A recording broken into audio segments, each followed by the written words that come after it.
ہم آل بیت اطہار میں سے پھر الیکشن نہیں کراتے کہ ہمارا کینڈیڈیٹ فلانا ہے.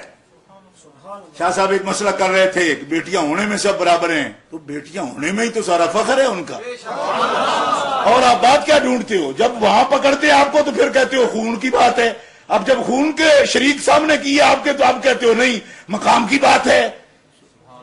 یہ کیا بات ہوئی؟ جب اس وقت مسئلہ ہم پوچھتے ہیں آپ سے تو کہتے ہیں نہیں خون تو اور کوئی نہیں ہو سکتا، اور جب آپ بات کرنے آئے تو آپ کہتے ہو نہیں ان میں مقام تلاش کرو. یہ کیا بات ہوئی؟ اور بندگان خدا محبوب علیہ السلام کا خون ہے، اور اس نسبت میں کائنات میں کوئی بندہ بھی ان کے برابر نہیں ہو سکتا.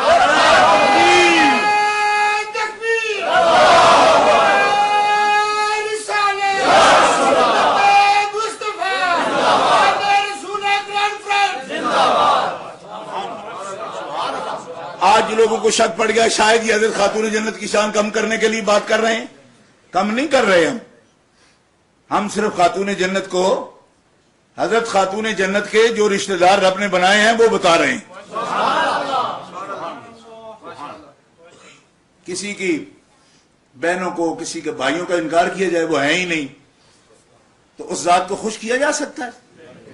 حضرت خاتون جنت کو آپ ایسا سمجھتے ہیں کہ ان کے ساتھ ان کی بہنوں کا نام ان کے بھائیوں کا نام آئے تو کیا آپ کو معاذ اللہ حسد ہوگا؟ عقیدہ رکھتے ہیں کہ وہ معصوم ہیں، ہم محفوظ تو ہم بھی مانتے ہیں ان کو، پاک ہم بھی مانتے ہیں ان کو. جی معصوم ہم بغیر انبیاء کے کسی کو بھی نہیں مانتے. ہم اہل السنہ کا یہ عقیدہ ہے کہ معصوم شرعی ہم نہ صحابہ کو مانتے ہیں نہ ہم اہل بیت کو مانتے ہیں. معصوم شرعی ہم صرف نبیوں کو مانتے ہیں اور اللہ کے رسولوں کو مانتے ہیں، لیکن پاک مانتے ہیں، محفوظ مانتے ہیں، شیطان کے شر سے پاک مانتے ہیں، ان کو کفر و معصیت سے پاک مانتے ہیں کہ اللہ نے ان کو پاک فرما دیا ہے. قرآن کا اعلان ہے. اب اس میں بھی فرق ڈالا ہے، نہیں قرآن کے کہنے سے پاک نہیں ہوتے. کیوں؟ کچھ چادر نہیں دی دوسروں کو. میں نے کہا قرآن سے پاک ہوئے یا چادر سے پاک ہوئے؟ پنجابی میں کہتے ہیں ڈولا جس طرح ہوتا ہے ادو پھدو تو ادو سر ہلائے گا، جو ادو پھڑو تو ادو سر ہلائے گا. اللہ نے کہا پاک ہیں تو میں نے کہا ٹھیک ہے، اللہ نے جن کو کہا پاک ہیں. اللہ نے بیویوں کو بھی پاک فرمایا، اللہ نے حضور کی بیٹیوں کو فرمایا، حضور کے بیٹوں کو بھی پاک فرمایا. حضور پر ایمان لانے والے جتنے بھی بنو ہاشم ہیں سب کو اللہ نے اس میں شامل فرما دیا. کہو زور سے سبحان اللہ. بنو ہاشم میں سے جو بھی نبی پاک کے سامنے آپ پر ایمان لائے ہیں وہ اس میں داخل ہو گئے. آل عقیل ابن ابی طالب بھی اس میں داخل ہے، آل جعفر ابن ابی طالب بھی اس میں داخل ہیں، آل علی ابن ابی طالب بھی داخل ہیں، آل عباس ابن عبد المطلب بھی اس میں داخل ہیں. نہیں چادر نہیں دی تو میں نے کہا چادر اللہ نے دی ہے. نہیں حضور نے دی ہے تو میں نے کہا دینے کی ضرورت کیا پڑی ہے؟ کیوں ضرورت پڑی چادر دینے کی جب اللہ تعالیٰ نے فرمایا تو اس میں شک رہ گیا تھا. اب چادر دے کے پک کرنا تھا. بات سمجھ نہیں آئی آپ کو؟ بھائی اللہ کا جو حکم ہے کیا اس میں شک رہ گیا؟ تو ان کی کوئی سمجھ نہیں آتی. پھر چادر کیوں دی حضور نے؟ اس پر غور فرمایا آپ نے؟ کیوں دی؟ اس کا بھی تو آخر کا مسئلہ ہے. چادر دی تو ہے نا، تو پھر کیوں دی ہے؟ اس لیے دی ہے کہ حضور کے پاک کیا گیا، اور جن کو چادر دی ہے وہ گھر میں چلے گئے حضرت علی المرتضیٰ کے. یہ سوال آ سکتا تھا، یہ سوال آ سکتا تھا کہ حضرت خاتون جنت تو بہو ہو گئی ابو طالب کی اور بیوی ہو گئی علی المرتضیٰ کی، اس گھر کو کیا حضور دوسرا گھر مانتے ہیں یا اپنا گھر مانتے ہیں؟ حضور نے قرآن کی تشریح میں چادر اس لیے دی کہ اس کے گھر کو میرے گھر سے جدا نہ سمجھنا، یہ بھی میرے اہل بیت میں داخل ہے.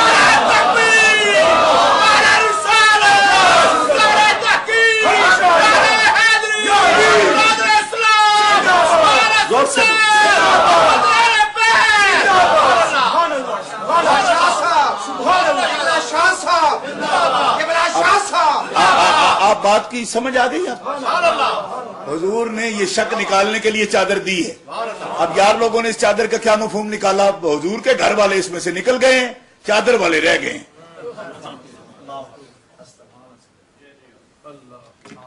یہی کہہ رہے ہیں نا وہ ٹی وی پر بیٹھے ہوئے بھی کہ وہ چادر والے رہ گئے، دور کے اپنے گھر والے نکل گئے، کیوں؟ تو میں نے کہا چادر والوں کے لیے اگر آیت آئی تھی تو پھر تو چادر دینے کی ضرورت نہیں تھی، کیونکہ رب کی چادر بڑی ہے یا حضور کی چادر بڑی ہے؟ جب رب چادر دے جائے یودیبان کو رزق کی، تو پھر حضور کو چادر دینے کی ضرورت کیا تھی؟ معلوم ہوا رب کی چادر میں کوئی شک کر سکتا تھا کہ یہ حضور کے گھر پر تو پڑی ہے، لیکن ان کی ڈولی چونکہ جا چکی ہے، اس گھر کو کوئی دوسرا نہ سمجھ لے، اب چادر دے لی۔ فرمایا بیٹی میں نے ودا کر دی مگر پھر بھی چادر میری میں ہی ہے۔ اب ایسی چادر میں کیا لے لیا بیٹی کو کہ بیٹی نے اس چادر میں آ کے ماؤں کو گھر سے نکال دیا؟ یہ ظلم ہے جو ٹی ویوں پر ہو رہا ہے۔ تو سمجھ آئی یا نہیں آئی؟ یہ ہے مسئلہ۔ اب مسئلے کو سمجھنے کی کوشش کر، یہ ہے مسئلہ۔ نبی کریم علیہ الصلوۃ والسلام نے چادر دی، ان کو کیوں نہیں بلایا؟ اللہ اکبر۔ نبی کریم علیہ السلام مبالے پر گئے، ان کو کیوں نہیں بلایا؟ اب آپ کے پاس کیا جواب ہے اس کا؟ مبالے کے وقت کیوں نہیں بلایا؟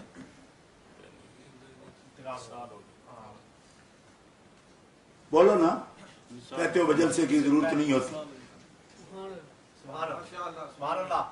اگر یہ صاحب جو بول رہے ہیں وٹ فورڈ سے آئے ہیں، یہ بریڈ فورڈ کا جواب نہیں ہے۔ نعرہ تکبیر، نعرہ رسالت، نعرہ تحقیق، نعرہ سنت، نعرہ اسلام۔ یہ بندہ جو بول رہا ہے نا، یہ وٹ فورڈ سے آیا ہے۔ بریڈ فورڈ والا کوئی جواب دے اس بات کا، بھائی چادر جب مبالے کے لیے لے گئے حضور تو اگر بیٹیاں تھیں ساری تو کیوں نہیں لے گئے ساتھ؟ نہیں، آپ بریڈ فورڈ تو نہیں ہے نا، آپ تو علماء ہیں، آپ جواب دیں تو آپ ہی تو مجرم ہیں ان کو نہ بتانے کے۔ اگر آپ کو پتا ہے تو پہلے کیوں نہیں بتایا ان کو؟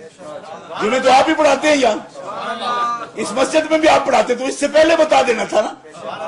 میں مجرم ہوں، میں اکیلے فرد جرم نہیں کٹا رہا، آپ کہیں کہ ہم آئے ہیں تو ہمیں ہی رگڑ رہے ہیں۔ اب میں بھی مجرم ہوں، اور میں نے اپنا جرم دھونے کے لیے ہی کہا تھا، یہ کہہ رہے تھے پلانر ہے، یہ پلاننگ اسی لیے کی تھی کہ اگر یہ سوال بھی کملی والے آقا نے کر لیا حشر کے دن، او مولویو، جب لوگ میری اولاد کا بھی انکار کر رہے تھے، تم چاول کھا رہے تھے بیٹھ کر، تمہیں اتنی توفیق بھی نہیں ہوئی کہ میری امت کو بتاتے میری اولاد کتنی ہے۔ نعرہ تکبیر، نعرہ رسالت، زور سے بولا۔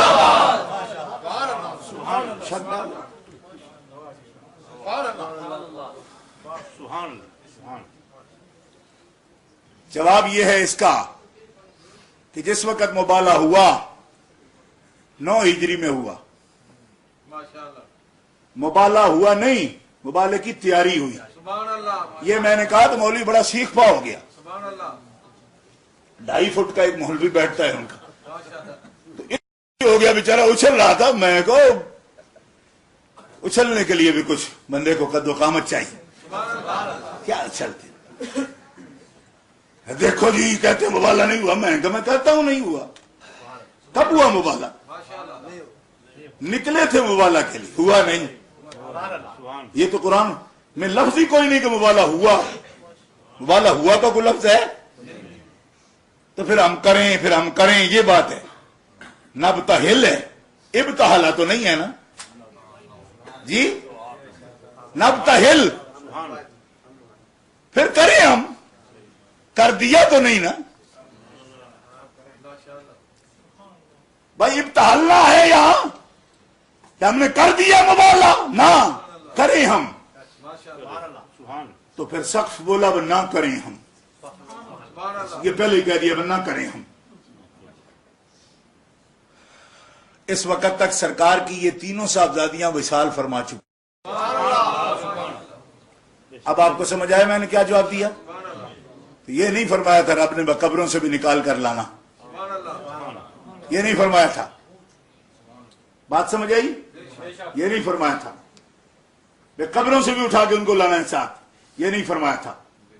خاندان کے کچھ فرد بھی لائیں آپ ساتھ، کچھ لائیں، اور جو لائے ہیں ان کا یہ شرف ہے، اور ان کے شرف کا اہل سنت میں کوئی منکر نہیں ہے۔ اہل سنت کو یہ تو پرابلم ہی نہیں ہے، یہ تو مسئلہ ہی ان کے لیے نہیں ہے کہ جن کو لائے پھر ان کو کیوں لائے ہیں. تو میں کہا چنگا کیتا نے لے دیا نہیں نا. مسئلہ تو یہ نہ لانے کا مطلب یہ نہیں ہے، لانے کا مطلب یہ نہیں ہے. اللہ اکبر. حضرت حمزہ بھی تو ہیں اہل بیت، کہو نا سبحان اللہ.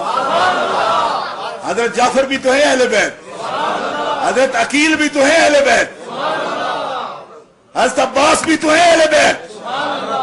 حضرت عباس حضور کے چچا اہل بیت نہیں ہے؟ حضرت حمزہ اہل بیت نہیں ہے؟ حضرت جعفر اہل بیت نہیں؟ حضرت عقیل اہل بیت نہیں ہے؟ بندگان خدا لوگ ہمیں کہتے ہیں کہ یہ اہل بیت نہیں مانتے جی، ہم اہل بیت مانتے ہیں. میں نے کہا تم اہل بیت کب مانتی ہو؟ 2 سال سے پروپیگنڈا کر رہے ہو کہ اہل بیت کے تو سارے حق چھین لیے، لوگوں نے دیے ہی کچھ نہیں ان کو جی. میں نے کہا لوگ اہل سنت تو 500 سال ہاشمیوں کی حکومت کے جھنڈے کے نیچے گزارے انہوں نے. 5 صدیاں. کتنیاں؟ زور سے بولو. 5 صدیاں بنو ہاشم کی حکومت کے جھنڈے کے نیچے ملت اسلامیہ نے گزارے ہیں. 5 صدیاں. اب یہاں آ کے ہمارا اور ان کا فرق ہو جاتا ہے. کیوں؟ کہ وہ چچا جان حضور کے چچا کی اولاد کو اہل بیت نہیں مانتے. میں پوچھتا ہوں دلیل لاؤ نا. جس دلیل سے چادر والے اہل بیت ہیں اسی دلیل سے آل عباس ابن عبد المطلب حضرت زید کی حدیث اٹھا کے دیکھو، وہ فرماتے میرے چچا اہل بیت ہے، صدقہ حرام ہے ان پر. یہی کہتے ہیں نا کہ اہل بیت وہ ہیں جن پر صدقہ حرام ہے. آل عباس پر صدقہ حرام ہے، بنو ہاشم پر صدقہ. ہماری ساری کتابیں اٹھا کے دیکھو، مالا بھتا سے لے کر چاہے تو ہدایہ شریف تک جتنی بھی متون پڑے جاتے سب میں ہے نا کہ فقیر ہو پر ہاشمی نہ ہو. زکوٰۃ کی ادائیگی کے لیے ضروری ہے. کیوں؟ اس لیے کہ لوگوں کے میل کچیل ہاشمیوں کو نہ دی جائے. زکوٰۃ ان پر حرام ہے اور صدقات واجبہ ان کے لیے حرام ہے. ایک دن ایک ٹی وی پر کہہ رہا تھا وہ تو حرام ہے، خمس تو حرام نہیں تھا، وہ کسی اور اہل بیت کو کیوں نہیں ملا؟ اب آپ کو کیا پتا کہ وہ لوگ کیا کہتے ہیں؟ آپ کو شاید سمجھ بھی نہ آتی ہو، یا آتی ہے تو پھر بیٹھے رہتے ہو. کہتے ہیں جی زکوٰۃ تو حرام ہوئی، خمس تو حرام نہیں تھا، خمس تو ان کے لیے حلال تھا. تو خمس کس کو دیتے تھے حضور یا خلفاء کس کو دیتے تھے خمس؟ ان کے بنا. میں نے کہا اس کا بھی جواب آتا ہے آپ کو؟ اس کی تو شاید سمجھ بھی نہ آتی ہو کہ سوال کیا کرتے ہیں وہ. اللہ اکبر. کہ خمس تو ان کو دیتے تھے. میں نے کہا خمس بھی صرف سجدوں کو نہیں دیتے تھے، خمس بھی جو ذوی القربہ میں مسکین تھے ان کو دیتے تھے. اور ذوی القربہ میں سب سے مسکین یا حضرت مولا علی تھے یا حضرت خاتون جنت کا گھر تھا.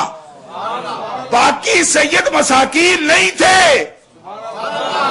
نوٹ کرو یہ بات. حضرت عباس تو خود زکات دینے والوں میں سے تھے. سمجھ نہیں آئی آپ کو؟ یہ بھی باریک بات ہے، اس پر بھی غور کرو. وہ سمجھتے ہیں شاید خمس جن کو ملتا ہے یہ سید ہیں. خمس سیدوں میں ان کو ملتا ہے جو خود مساکین تھے اور یہ زاہد تھے، یہ کچھ بھی نہیں کرتے تھے، مال کمانے کے لیے کچھ بھی نہیں کرتے تھے، زاہد تھے بالکل، تارک الدنیا. تو وہ خمس میں بھی ذوی القربہ والا حصہ میں بھی مسکینوں والا حصہ مل جاتا تھا ان کو. اور حضرت عباس یا حضرت جعفر موتا تک، حضرت عقیل، یہ تمام لوگ وہ تھے جو خود صدقات ادا کرتے تھے. حضرت عثمان غنی رضی اللہ عنہ تو ہر روز کا ایک غلام آزاد کرتے تھے. اب کوئی کہے کہ اگر ان کے گھر میں 2 بیٹیاں تھیں تو وہ کیا خمس لیتے تھے؟ خمس کیسے لیتے تھے؟ وہ تو روز کے کئی ہزار درہم و دینار ہر روز صدقہ کرتے تھے. جو صدقہ کرتے تھے وہ خمس لینے کیسے پہنچ جاتے؟ بات سمجھ آ رہی ہے آپ کو میں کیا کہہ رہا ہوں؟ لیکن دوستو اس وقت نہ تو ہمارے پاس اتنا ٹائم ہے کہ ان موضوعات پر ہم پوری بات آپ کے سامنے بیان کر سکیں. آپ کو صرف یہ احساس دلانا ہے کہ ہمیں آپ کو کوئی نئی بات نہیں سکھانی، نہ اس کے لیے اہل سنت بنے ہیں کہ نئی بات سکھائیں یا نئی بات بنائیں. ہم بھولی ہوئی بات صرف یاد دلانے کے لیے آئیں. اور آپ نے الحمدللہ جتنے بھی لوگوں کے نصیب میں تھا ہمیں کوئی اس بات کی پریشانی نہیں کہ آپ کیا کم لوگ آئے ہیں یا کتنے لوگ آئے ہیں. ہمارا کام تھا آواز دینا. ٹھیک ہے جی. اشتہار بھی چھاپے, مولانا صاحب نے اشتہار چھاپے, بڑے خوبصورت 4 رنگوں میں اشتہار چھاپا. مجھے ان کے کام پر فخر ہے. اہتمام کیا انہوں نے, پھر اس مسجد میں اہتمام کیا ہے, اور میں یہ سمجھتا ہوں کہ ہمیں جینے کے قابل کیا ہے. خدا کی قسم ہمیں آپ حضرات کو اندازہ نہیں ہے. ہم 11ویں شریف کرتے بڑے اہتمام کے ساتھ. جب یہ سوال نبی پاک اٹھائے نا اپنے بچوں کے بارے میں, تو 11ویں والا پیر تو 11ویں نمبر پر آ جائے گا. یہ ہستیاں بہت بلند ہیں ہم جن کی بات کر رہے ہیں. اگر آپ سمجھیں کہ غوث پاک آگے آئیں گے, حضرت زینب اس بات پر غصے ہوں کہ کبھی ختم میرا نہیں پڑا, جو رسول پاک کی پہلی بیٹی ہیں, تو غوث پاک جیسی ہستی کی ضرورت بھی نہیں وہاں جا کے آپ کے لیے بات کر سکے. آپ کو کوئی سمجھ نہیں ہے کہ یہ ہستیاں کون ہیں. یہ ہے ٹریڈیشن, ہمارا ٹریڈیشن اہل سنت کا. ایک ریت بن گئی ہے, ریت, اور جو بن گئی ہے بس اس پہ چلتے ہیں ہم. ہمارے وہ پیر ہیں, پیرانے پیر ہیں, ولیوں کا بادشاہ ہے, پر جہاں حضور کی بیٹیوں کی بات ہے وہاں ولی دم بھی نہیں مار سکتے. نوٹ کرو یہ بات کہ کام کتنا, سستی کتنی زیادہ ہے ہماری جماعت میں. کتنے کتنے عرصوں پر ہم مشتعل ہو کر ناچتے پیٹتے چلے جاتے ہیں, اور جن ہستیوں کی طرف ہم نے پشت کی ہوئی ہے ان کے کیا حق ہے ہم پر. اگر ہم لوگ ان کی یاد مناتے رہتے تو دشمن کو ضرورت ہی نہیں تھی ایسے بکواس کرنے کی. ان کو بھی پتا ہے کہ یہ لکیر کے فقیر ہیں, بس جو چل رہا ہے اسی پہ چلتے رہیں گے. بس یہ سبق ہمیں یاد دلانا ہے. رہ گئی بات یہ کہ ہمیں کوئی بات بنانی نہیں. غفلت کا یہ عالم ہے کہ سنیے, جناب حسنین کریمین کے لیے جب ہم کہتے ہیں وہ راکب دوش مصطفیٰ ہیں, حضور کے کندھوں پر سوار ہونے والے, تو میں آپ سے پوچھتا ہوں کہ اسی بخاری شریف سے, اسی مسلم شریف سے, اسی ابو داؤد شریف سے, اسی نسائی شریف سے آج تک کبھی سنی علماء نے یہ بیان کیا کہ نبی کریم علیہ السلام اپنے جن کندھوں پر امام حسن کو بٹھاتے تھے, انہی کندھوں پر صحابہ کہتے ہیں کہ حضرت امامہ کو بھی بٹھا کر مسجد میں حضور لاتے تھے.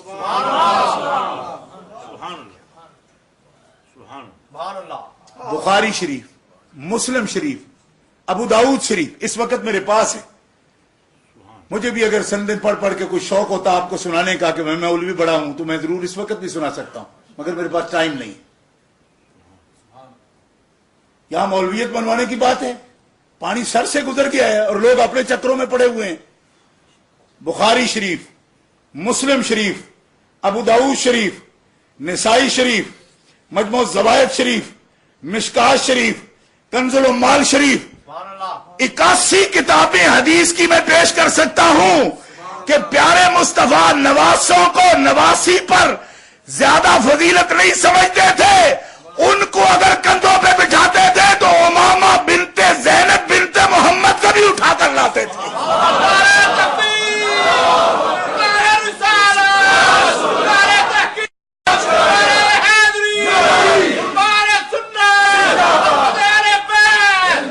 صرف بخاری شریف میں 4 الگ الگ عنوانات کے تحت امام بخاری نے اس حدیث کو نقل کیا ہے. ایک جگہ پہ نہیں, 4 الگ الگ عنوانات پر. امام مسلم نے 6 حدیثیں اس پر نقل کی ہیں. امام ابو داؤد نے ایک ہی مضمون کی مختلف سندوں سے 7 حدیثیں روایت کی ہیں. مگر حرام ہے جو کسی کو یہ یاد رہتا ہو بیان کرتے ہوئے. کیوں کہ ڈیمانڈ نہیں ہے آپ کی. ڈیمانڈ بھائی یہ تمہاری جاب ہے, اور اس میں اہمیت خود ہی پیدا کرو گے. شیعہ تو نہیں سنائے گا نا کہ کوئی اور بھی تھا, اور بیٹی بھی تھی, اس کی بیٹی بھی تھی, اور جہاں یہ حدیثیں لکھی ہیں وہاں باقاعدہ یہ تعارف لکھا ہے, امامہ کون, زینب کی بیٹی, اور زینب کون, بنت محمد رسول اللہ, اور باقاعدہ وضاحت سے لکھا ہے کہ زینب بنت محمد رسول اللہ کی بیٹی ہے امامہ, اور ابو العاص بن ربیع کی بیٹی ہے. یہ تینوں کتابوں کی اگر صرف جمع کرو نا, بخاری, مسلم اور ابو داؤد کی حدیثیں, تو 38 بنتی ہیں. 38 صحیح میں پوری بات بیان کی گئی ہے کہ اللہ کے حبیب ان کو اپنے کاندھوں پہ اٹھا کے لاتے.